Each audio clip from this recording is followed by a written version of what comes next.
2025 வந்து central government rent act 2025ன்னு ஒரு act கொண்டு வர்றாங்க. இதுக்கு முன்னாடியே வந்து பார்த்திங்கன்னா தமிழ்நாட்டை பொறுத்த வரைக்கும் தமிழ்நாடு ரெண்ட் ஆக்ட் 2017ன்னு ஒரு ஆக்ட் இருக்குது. அது TNRRR-LT ஆக்ட் 2017 அப்படின்னு ஒரு ஆக்ட் இருக்குது. இப்போ ரெண்ட் கேஸ் பொறுத்த வரைக்கும், எவிக்ஷன் கேஸை பொறுத்த வரைக்கும், ரெண்ட் கண்ட்ரோல் மேட்டர்ஸை பொறுத்த வரைக்கும் எந்த சட்டம் அமலில் இருக்கிறது, எந்த சட்டம் பொருந்தும்? 2025 வந்த ரெண்ட் ஆக்டு சென்ட்ரல் கவர்மெண்டால் வந்த ஆக்டு பொருந்துமா, இல்லை தமிழ்நாடு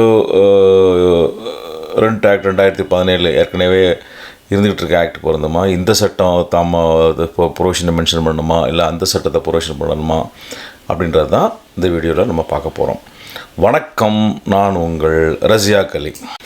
இந்த வீடியோ போடுறதுக்கான பின்னணி பேக்ரவுண்ட் என்ன அப்படின்னு சொல்லி பார்த்தீங்கன்னா, சென்ட்ரல் கவர்மெண்ட் வந்து ஒரு புதுசாக சட்டத்தை 2025 கொண்டு வராங்க.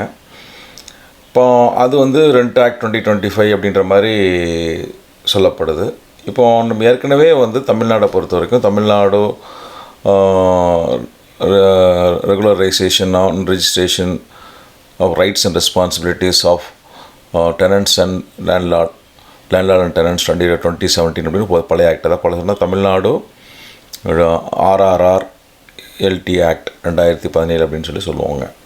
ஸோ அந்த ஆக்ட் அமலுக்குள்ள இருந்துகிட்டு இருக்கு. இப்போ இந்த வீடியோவை நீங்கள் ஃபுல்லாக பார்க்கணுன்னா ரஸியாக் சட்டம் அறிவோம் அல்லது ரஸியாக் லா டியூப் இந்த சேனலை கிளிக் பண்ணி பாருங்கள். நீங்கள் ஃபுல் வீடியோ பார்க்கலாம். இல்லைன்னா இந்த டிஸ்கிரிப்ஷனோட லிங்க்கை கிளிக் பண்ணுங்கள், நீங்கள் இந்த ஃபுல் வீடியோ பார்க்கலாம். நன்றி, வணக்கம்.